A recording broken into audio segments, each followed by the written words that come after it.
sports. This is The Extra Point with your hosts, Eric Clemons and Damon Darensburg. Hello again and welcome to this Saints bye-week edition of The Extra Point. Alongside Damon Darensburg, I'm Eric Clemons. And Damon, the Saints and their fans were watching to find out just who the Saints were playing and when. So let's tell everybody right off the top in case they've been under a rock I think somewhere. everyone knows if they didn't watch. They're playing against the Philadelphia Eagles, the team who they beat in Week 6 of the NFL season, 27-24. We'll talk to Buford Jordan a little bit later. This is not the same Philadelphia Eagles team that they played in Week 6. Very hot team. And the Seattle Seahawks traveling to Chicago to face the Bears on the 14th. That's next Sunday at noon right here on Fox as well. Let's take a quick look at the AFC playoff picture. Two very interesting matchups. The Patriots, a dominant team for the past several years, and the San Diego Chargers, the NFL's best record at 14-2, and then the best defense against one of the great offenses, the Ravens, and the Indianapolis Colts on Saturday. Very good AFC matchup, the Baltimore Ravens, and actually Steve McNair has brought a little offense of that team. So not just a great defense, great offense going against Peyton Manning, Indianapolis Colts. It's going to be a great weekend of football next weekend. All right, now it's time to bring in our analyst, Buford Jordan. And Buford, thanks for being with us once again this weekend on The Extra Point. Give us your take on it. I'm sure you've gotten your phone calls on the way in tonight from fans alike going, oh, it's Philadelphia. The Saints should. We got to all know that this is playoff time and everybody is like smack dab 0-0. Yeah, the records are 0-0, except they're 1-0 right now, you know, when you get to it. But, I mean, it definitely is going to be, you know, some fun to watch. Good game, looking forward to it. We'll get to it a little bit later, but what did you see from this Eagles team that maybe we didn't see in Week 6, just early on, a quick? Well, I think when we were talking earlier, we saw the running of Westbrook, you know, and guys just making some key plays, especially that defense. Their defense has been a solid part for them, you know, for a number of years. So, you know, they're going to be tough.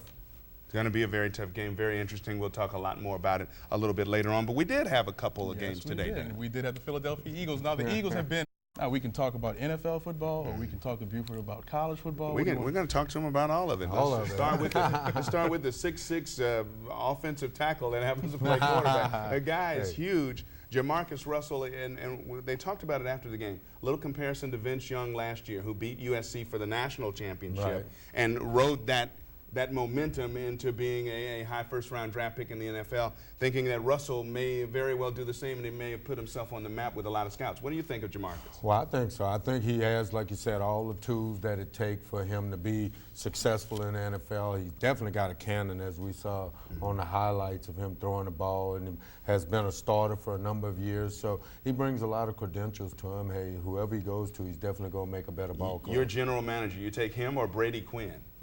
I'll take him. Okay. You know, you look at the number of games he's won, you know, under his belt, and at the times he's done it, I'll definitely take him on my team. Okay. Let's go to the NFL. You saw the Philadelphia Eagles game. Talk a little bit more about Philly. You talked about their defense earlier. I mean, this Giants team, I mean, you said it earlier, when you get to the playoffs, you can't expect the team to get blown out, play the way they did at the end of the regular season, talking about the Giants. They played well. They played against a good Philly team, but Philly was able to pull it out with good defense. Right, good defense. You know, they, like you said, they put Eli in a tough situation many a times, and what they did is a blitz. So what we can expect from, you know, and Drew Brees need to get ready is a lot of DB blitz, and I saw a lot of those coming at, you know, Eli to try to shake him up a little bit. So, you know, the defense does that, and then that front four, like I said, creates a lot of havoc up there. You heard Andy Reid. No problem. You heard Andy Reid talk about the short week. How much is that a favor? Does that play in the Saints' favor, or, you know, how does that work? Well, I mean, you kind of can use it in the favor of the Saints, but you got to realize both of these teams have played each other before, and they have some film on each other, and then get a chance to watch, you know, right here with the Saints just doing, you know, seeing them play, you know, it's going to make it an interesting game. I don't think you worry about short week in a playoff game. I think when we saw them the first time way back in Week 6, Donovan McNabb was dominant, really tearing up the NFL. This offense was dominant. And he brought them back in that football game. We'll get to that a little bit later on. But what do you think is the difference that Jeff Garcia brings? Because everybody wrote this team off, including yours truly. When Donovan McNabb went down with the season-ending injury, you go, they're done. But here's Jeff Garcia, a proven veteran himself. Right. What does he bring? I think that you said it right there. He just brought a lot of proven talent to it and has done what they've asked, you know. And then with Westbrook, you know, picking up the other end of, you know, having some big rushing games has definitely helped him. All right, well, good enough. We'll continue with more playoff discussion. The Saints fans can rest comfortably right now and have visions of Eagles dancing. Yes, they can. Welcome back. Now, to go from last year's 3-13 debacle to busting open the NFC South en route to this year's unexpected 10-6 record, Sean Payton's Coach of the Year award is not the team's final goal, but it's still a nice addition to the trophy case. Payton and the team definitely gave the city a reason to smile, not by going 10-6 and earning a second-round playoff game, but by lifting the spirits of the entire area. Payton became the third Saints coach to win the award, joining Jim Haslett in 2000 and Jim Mora in 1987. Last year's winner was Lovie Smith of Chicago. Payton received 44 votes in the season, where there are at least a half a dozen outstanding coaching performances. Another first-year coach, Eric Mangini of the New York Jets, got 3 votes, while San Diego's Marty Schottenheimer, the 2004 winner, received 2. Jeff Fisher of Tennessee received that last vote. They probably all had a great group of assistant coaches on their staff, and I feel, in my case, I do. They probably all had a great team in the locker room with players that put the team first, and in my case, I do. And they've all probably had great support from front office and ownership, and I feel that as well. So, you know, I think this is something that is a reflection on many people, not just one person. And I'm fortunate enough to be surrounded by a lot of good people in those areas. And Drew Brees didn't take home the MVP award this year, but finished first at quarterback on the Sports Illustrated All-Pro list. Drew threw for a league-high 4,400 yards and 26 TDs. He was joined by fullback Mike Carney, who finally earned some well-deserved recognition as one of the best fullbacks in the NFL. The SI list begins and ends with those two Saints. Brees and Carney joined some pretty lofty company on the first team. LaDainian Tomlinson and Larry Johnson joined Carney in the backfield. Javon Walker and Marvin Harrison and Tony Gonzalez had their positions as pass catchers. The Saints had one of the best offensive lines in the game, but none of those guys made SI's list. Tough to argue against the guys seen here who did make it on the offensive line. Now, what a finish we had last night in Seattle as the Cowboys and Seahawks had an incredible finish.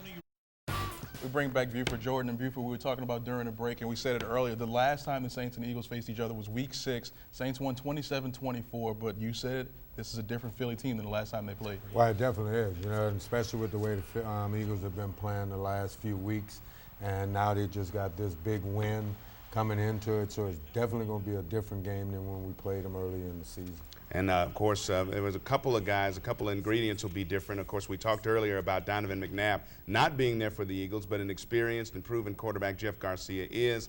Dante Stallworth wasn't there last time for the Eagles. Joe Horn was for the Saints, and Horn was trying to get his way back into the lineup. We'll see if he can get that done. And that's the game-winning field goal by Carney. That's what I remember about the game. 8.5-minute drive by the Saints to end it and get in position to win that football game down at the end. That was one of the more incredible things I've seen from them. Kind of remind you the way the game ended today, right, with the Giants and the Eagles. Right. You know, the Eagles kept the ball and just methodically worked it in the field goal position, and look how they won. Got to ask you for a prediction now. What do you think is going to happen out there on Saturday? And as you know, all year long, we've beaten ourselves when we've lost games. The thing is, we have to go out there and not beat ourselves by dropping passes, turning the ball over, you know, just whatever. But come out and not beat ourselves, and they can beat them. And that crowd is going to play a big factor in the game. It's going to be. Hey, I'm saying the Saints. We play the ball. Hey, I'm a Saints fan all the way. Mr. Smarty over here. Yes, indeed. Go Saints, go. That's what we wanted to hear. There you go. Okay. Well, we'll be providing the extra point, what? Every week? Yeah. Up until as long as they're here, we will be having the extra point for you as long as the Saints are alive and well in the postseason on the road to Super Bowl 41. We'll have the highlights, analysis, and post-game reaction for the players and coaches every Sunday at 9:30, we think, right here on Fox 8. Be sure to join us. They're playing Saturday night, so we'll probably have some extra stuff for you there, too, on Saturday night. Well, I guess it's time to say goodbye. Yeah. We're going to say goodbye. For Buford Jordan, Eric Clemons, I'm Damon Darensburg. Have a good weekend, everyone. See you next week.